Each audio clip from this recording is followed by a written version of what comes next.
For all the community members that are out there that support the ZDM-1, a group that I like to call the ZDM-1 mob, and I haven't referred to you guys in a long time, but the ZDM-1 is back, and this is a new one.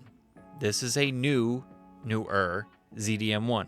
I purchased one just to see if it's a better version of the microphone that I gave mixed reviews on. But in this review, we're going to be comparing a newer ZDM-1 to the Wave DX.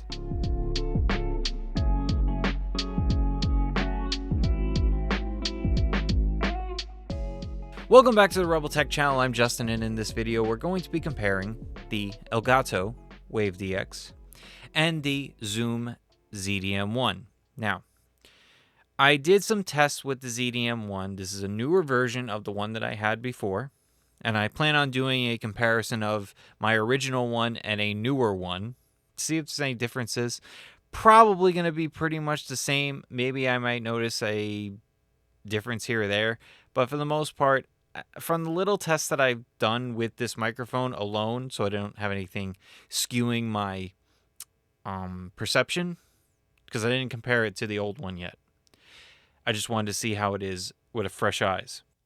If you've seen my videos before, you will notice in this review that there's a lot of consistencies.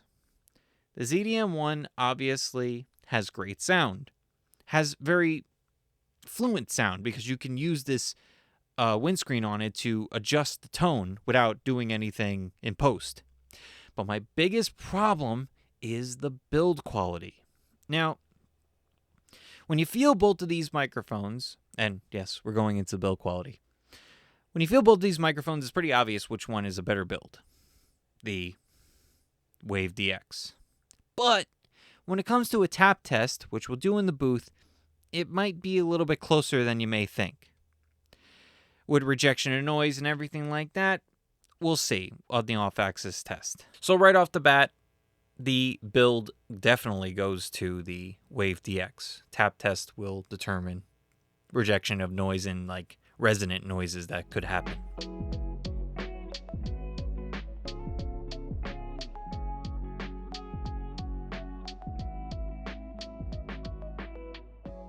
Alright, so I've been about like 2-3 inches away from the fronts of the microphones, speaking into them. About a normal distance to them, but this is just a reference to let you know what the distance is. I'm about like 1.5 feet, maybe 2 feet away from the fronts of the microphones. This is what it's going to sound like in the studio here, mildly treated, a little bit of soft surfaces, especially on this wall. I changed it up a little bit. I have the masonite covered completely, so the flat walls are completely covered. The ceiling is wood, so keep that in mind. It's not drywall, so it's not going to reflect as badly, but it is a flat surface, so it could reflect back. All right, 90-degree test. ZDM-1 side about 90 degrees. Not perfect. I mean, little give or take. This is what it's going to sound like in the studio here. I think I'm about like 2 feet away. I'm not busting out a ruler on this. This is what it's going to sound like with the mildly treated studio here. I will do an off-axis test in the booth, but just a little closer proximity. Just give variety in my tests, and I'm taking out tests and I'm putting in tests. So if there's any specific tests that you guys want, let me know and I can throw it into future videos. Now on the Wave DX side, 90-degree test is what it's going to sound like in the studio here. Mildly treated. I'm speaking towards the wall with all the padding of moving blankets, so let me know what you think in the comments. Make sure that you put which section you're talking about before you say the comment. Alright, 180-degree test about 2 feet away from the rears of the microphones. This is what it's going to sound like in the studio here. A mildly treated room, and yeah, running out of things to say. Always happens when you get to this last part. Just run out of words.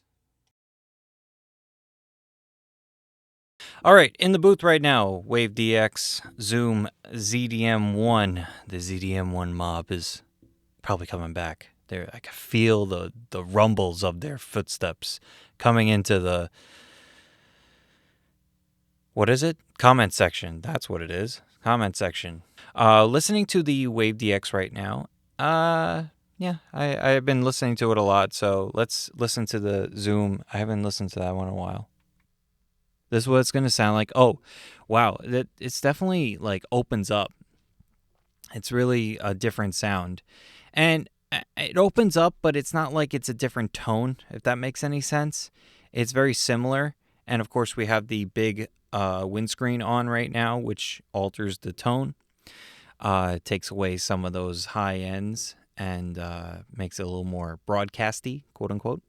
So yeah, that's what it's going to sound like in the booth here. Let's do a little plosive test. Different configurations with both on the ZDM-1.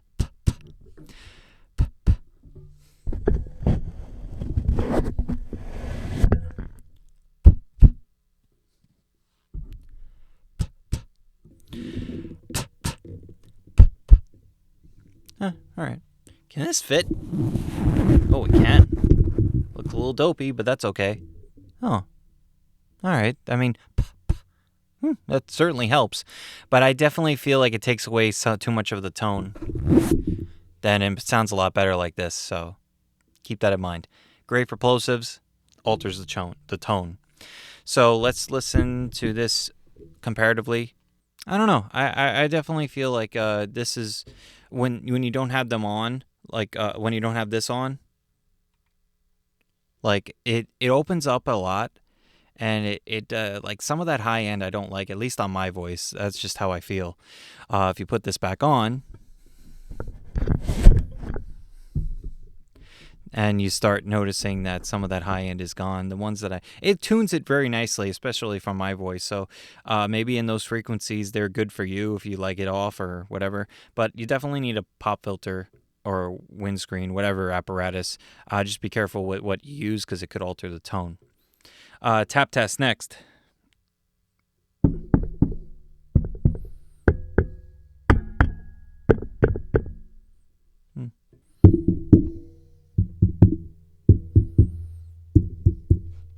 Better on the Wave DX. Close proximity around and everything. This is what it's going to sound like here onto the stage right side, Wave DX. Other side of the Wave DX, this is what it's going to sound like. And behind, that's what it's going to sound like. Now with the ZDM-1 right here, going around right here. So remember, super cardioid, polar pattern. So keep that in mind. And from behind there, that's what it's going to sound like. So strictly on sound, I kind of feel like it's a wash, but I lean towards the ZDM-1 because of the price. All right, so Untreated Room. This is a different one.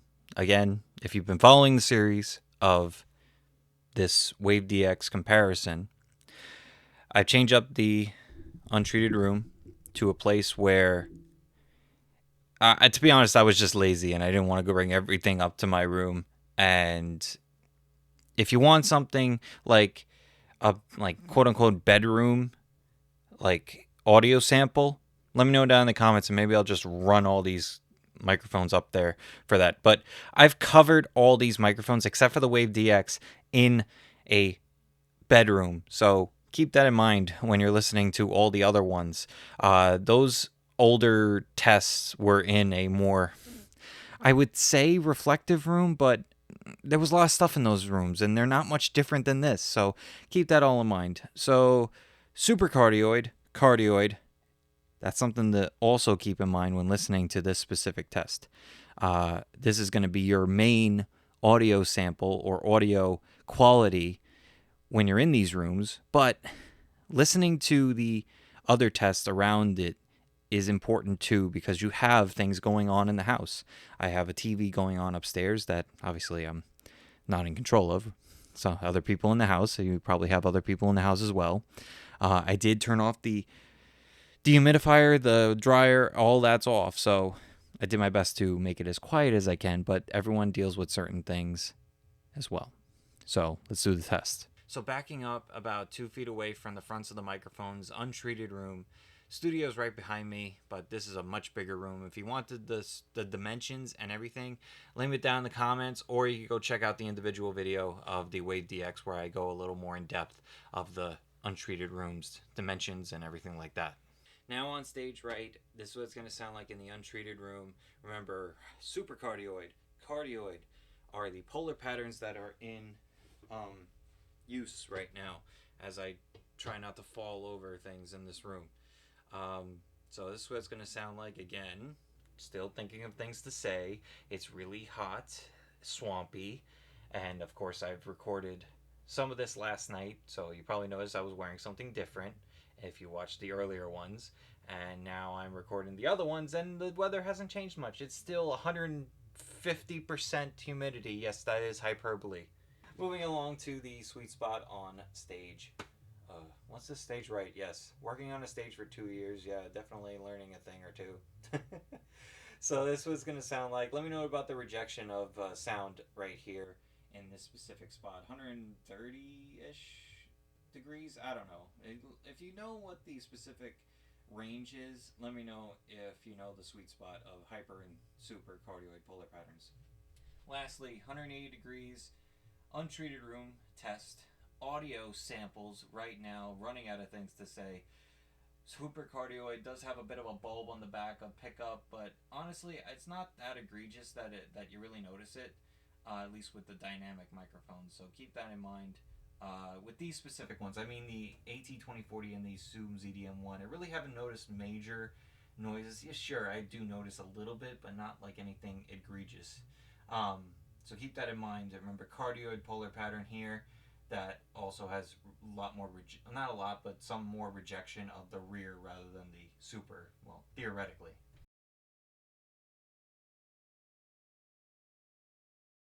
All right, so the ZDM-1 mob is probably happy right now to see the ZDM-1 on the stand in the outro because it's my choice between these two. And I'm going to break down each specific reason.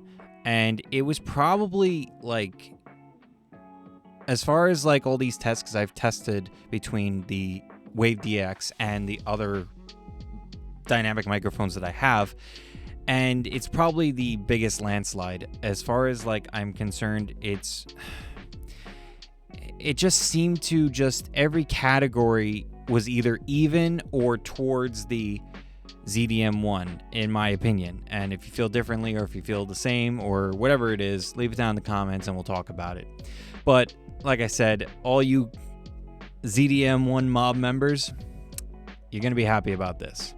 And all you cats, yes, that's a bad pun, but all you cats that don't necessarily agree with me, that I think the Wave DX is the option, or the better option, I should say, let me know. Let me know what you feel about these two.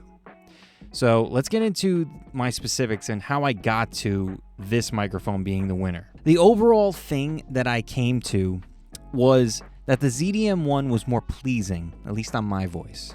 Now, that was a term that I was using a lot when I was thinking about it. Because when I do this whole write my notes thing and break this stuff down, I listen to it and I just like, how do I feel? How does it like, how would this sound if I was listening to it extensively? And pleasing was the word that came to mind, at least compared to the Wave DX. Now, with all the off-axis tests, it's not a surprise that this microphone is better. You got a cardioid compared to a supercardioid here.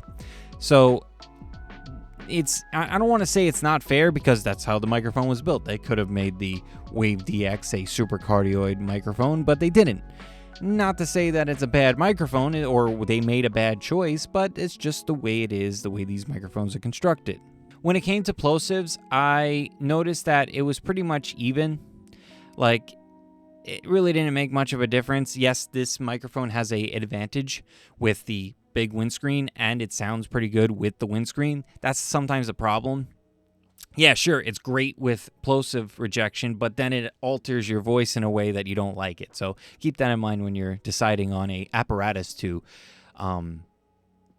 reduce your plosives. Or you can turn the microphone to the side and let it brush off a little bit, and you don't have to worry about it. But microphone etiquette or microphone technique is definitely something to work on if you are planning on talking into a microphone frequently.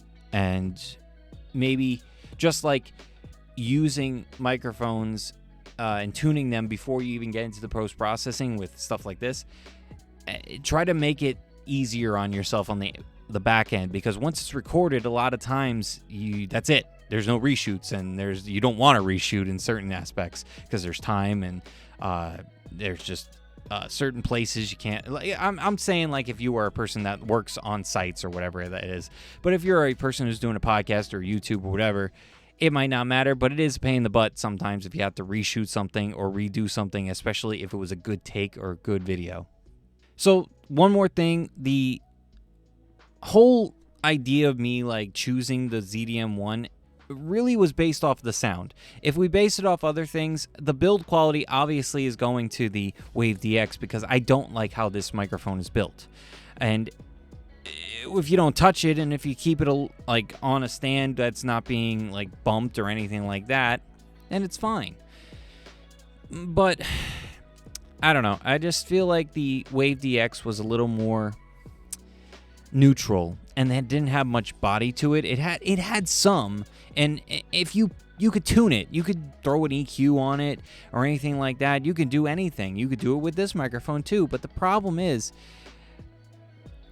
with these tests, yeah, I can throw any EQ, anything at them, but that's not going to really, that doesn't mean anything, because you can do that to any microphone. So naturally, that's what these microphone comparisons are for. What do these microphones give you naturally? Which is why I like some windscreens on microphones. The Shure SM7B has two options that you could use, and that allows you to tune them before you get into the post-processing.